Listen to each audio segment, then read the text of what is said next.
Hello everyone and welcome back to my channel.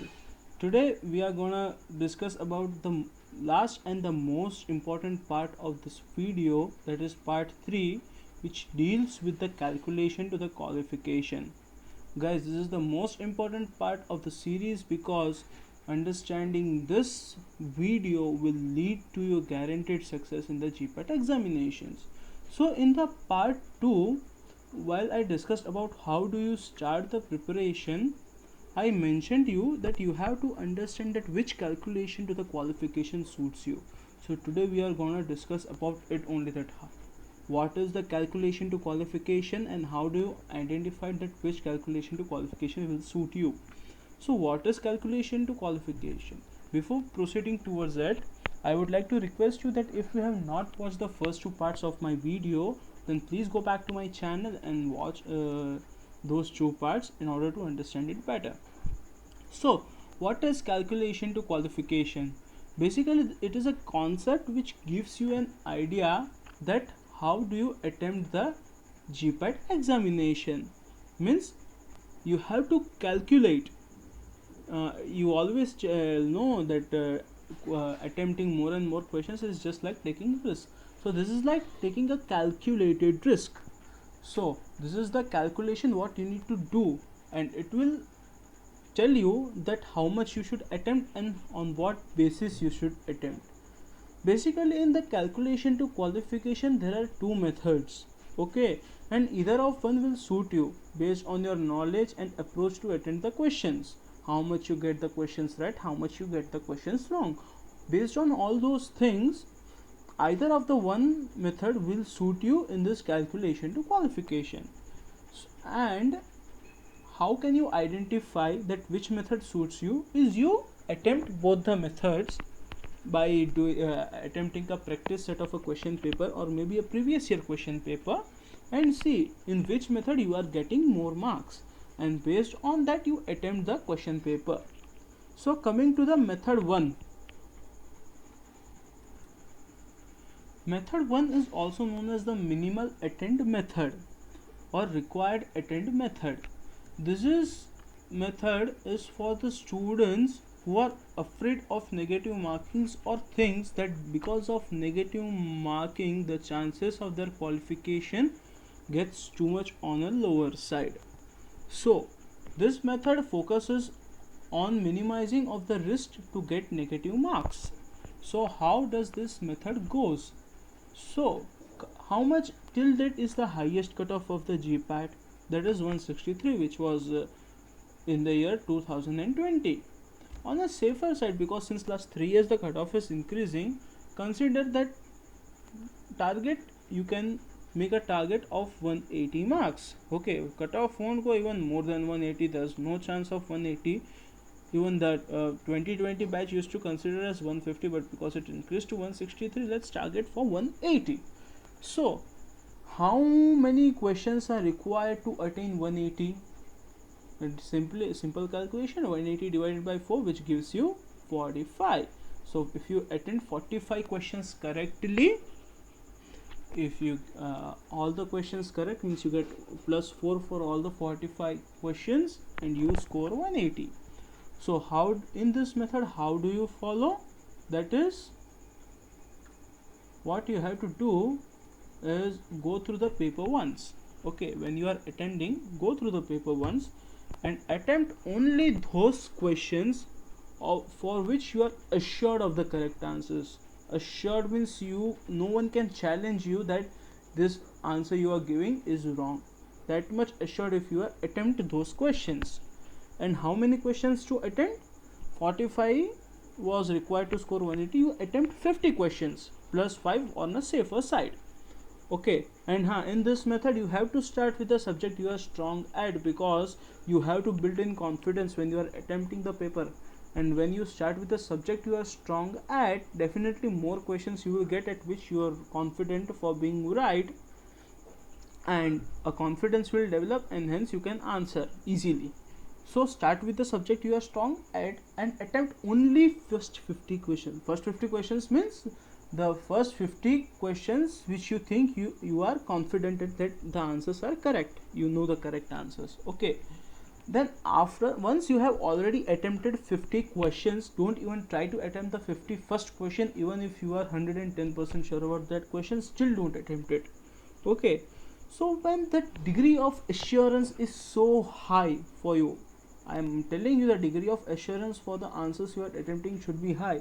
So if you are that much assured for those answers, then out of 50 at least 45 should be correct, at least minimum. Even 50 can be correct, I am not denying, but consider 45 are correct. Then how much marks you will get? 45 into 4 is 180, and suppose 5 questions were wrong, so 5 got negative, still 175, still you are qualified easily, not a big deal. So you attempt, what you do is check a question paper, maybe previous year question paper or maybe any practice set of the question paper, attempt it once, and initially attempt only those questions which you are assured about that yes, these questions will be correct. And once you reach the number of attempted questions reaches 50, don't go for 51st question also, and see how much marks you are getting. If you are getting 175, 180, 190, well and good, you can follow this technique. If you are getting still a score that no, out of 50, 10 went wrong or 15 went wrong, then this method does not suit you. Then you have to go for method 2. No need to worry. So method 2 is attempt all method. Okay, this method is the most preferred method to attempt such type of examinations, but it involves quite a lot of calculations, and we'll see what kind of calculation it involves. So before beginning with the method 2, I would like to ask you one question. Consider there is no negative marking in the GPAT examinations and you are gonna attempt all the questions. Okay, before also you have given such type of examinations where there was no negative marking, it was an MCQ based test. Okay, so consider GPAT as a same type of examination, just the difference is here the syllabus is from all the last 4 years what you studied. Still it's inside the syllabus only, but the syllabus is a bit more. Then how much can you score? That's what the question you have to ask to yourself. How much can you score? I would like to request, just write it down on a paper. Just take a pause on a video, think on this question and write a percentage that yes, if there is no negative marking and if I can attempt all, I can score this much percentage, maybe 50, 60 or 70. Okay, written. So we'll divide, based on your answer, we'll divide it into 3 categories. See, even here I am taking minimum as a 50%, because in an MCQ based test, even an average student or even a below average student can easily score 50%. Even in the test you have given before, 50% were used to be the qualifying marks in such examinations. So here I am taking into consideration minimum of 50%, and even a below average student can easily score 50% if dedication and self-confidence is there. I am telling from the first part of the video that dedication and self-confidence should be there in yourself. So let's go to first category, that is 50%. If your answer is somewhere around 50%, then what? Okay, so total number of question asked, let's get to the calculation. Total number of question asked is 125 and your 50% answer is correct as per your confidence. So 62 answers should be correct. Actually 50% goes 62.5, will take the number on the lower side. So 62 questions were correct and 63 questions were incorrect. Okay, taking 50% into account, 62 correct, 63 incorrect. So now where does your score goes? Considering there is no negative marking, your score goes to 62 into 4, that is 248 marks. Correct? 248 marks you can get out of 500. 50%, as you told, it is less than 50%. 50% becomes 250. Consider 248 marks you got. So now, even if there is negative marking, how much do you get? 63 were incorrect. 248 minus 63 comes 185. Still you are above the cutoff marks. Still you qualify the GPAT. And see, that's why I told you initially, it is not necessary that you should be a scholar or very good in studies in order to qualify GPAT. Just your concept should be clear. See, 50% is a score for an average student, and here I proved it that even an average student can qualify the GPAT based on the second method. Next, category 2, considering you are a bit average or about average student. Okay, average or above average student, then you should be able to score somewhere around 60%. If your answer to that question was 60%, then what will be the case? Total number of questions asked are 125. So based on this calculation, 60% of 125 becomes 75 questions should be correct and 50 questions should be incorrect. So if this is the case, then what happens is your score goes is 75 into 4, that is 300 marks you score if there was no negative marking. But in GPAT actually negative marking is there. So even after subtracting the negative marks, that is 50 incorrect questions, that is 300 minus 50, still you get 250 marks, and 250 is a very good marks in GPAT examinations. You believe or not, I'll give you a proof. Why? Because if you get 250 or above, your rank is in top 100.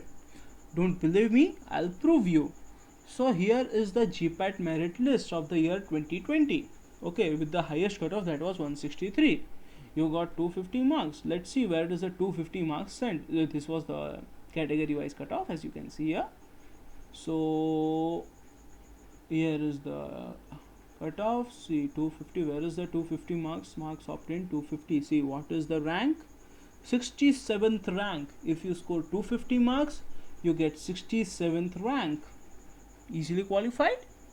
Still, where does the 100 rank comes? It's 242. Even 8 marks less you get than this, still your rank is in top 100. And believe me or not, top 100 rank is a very good rank. You can get admission in any college you want, including ICT or BHU, IIT, any college any of the top institutes you want, you can get admission. Just in NIBA, it's a different case that you need to attempt for NIPER examinations. Other than that, easily you can get admission. Even in Manipal also you can get admissions.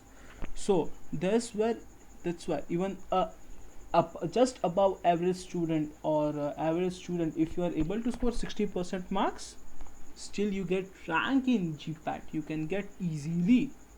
So now coming to the next category, you are an extraordinary, means you are a very good student, extraordinary student, and your answer is just 70%. 70% also easily people can score. Even if you are a average student, if you put a bit more effort, still you can easily score 70%, correct? So in a 70% case, total questions asked 125, so 70% of 125 is 87 questions correct, and 38 questions are incorrect. So in case there was no negative marking, how much you would have scored? 87 into 4, that is 348 marks you can score. 70% of 500, 348 marks you can score. Okay, it may be plus minus 1 2, because here the answer was 87 point something. I have taken 87 questions. Okay, so if you got 348 marks, 38 questions were incorrect. Now you input negative marking in this. If 38 questions were incorrect, then still you get 310 marks. Still there is no question about qualification. Guaranteed you are qualified, and your rank is in top 10. Don't believe me? Rank in top 10? Let's check it out. So here is the merit list. How much marks you got? 310. See, these are the top 10 students. 287 is the 10th number. 10th rank is just having 287 marks. If you are able to get 310, your rank would have been in second position. Still I am telling here top 10, and it's a guarantee qualified, and you can get admission in the university you want. No one is gonna ask you any questions. Definitely the university is conducting their own entrance exam, it's a different case, but other than those university, you can get admission anywhere, because a top 10 rank means no one can stop you. So see, even if you are an average student, still you can get a rank in top 10 in GPAT examination. That's the beauty of this examination. Just if you put a bit of dedication, bit of efforts, and you have a confidence on yourself. So this was the method 2. So now based on that your accuracy and precision, one of the method 1 or method 2 will suit you. What you should do to test method 2, just check a test practice set or a previous year question paper, go through the question paper and attempt all. And this attempt should be without any prior preparation. I'm telling you, even either for method 1 or method 2 you are going to try or anything, this attempt should be without any prior preparation.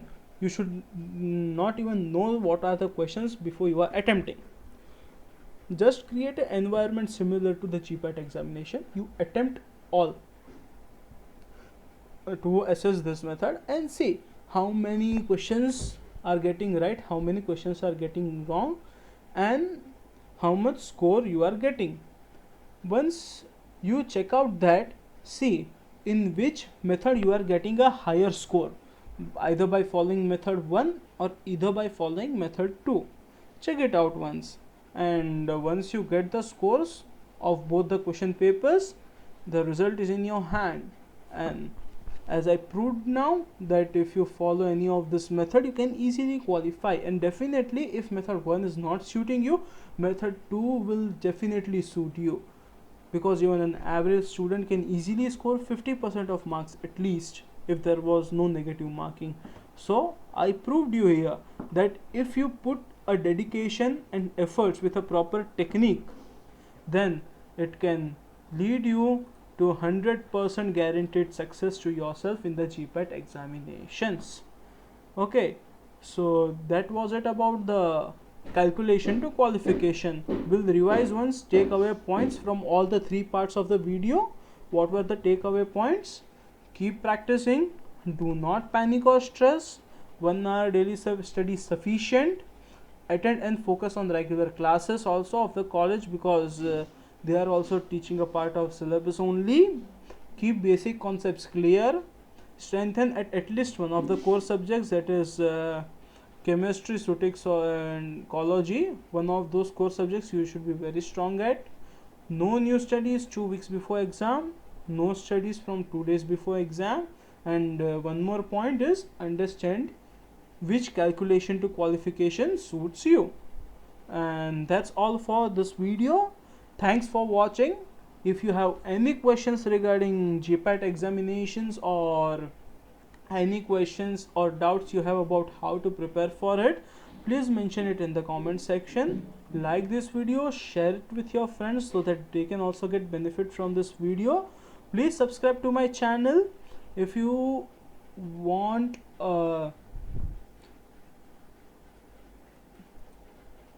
demo of how the question paper is going to be solved in the actual GPAT examination, just let me know in the comment section, then I'll also make a video on it.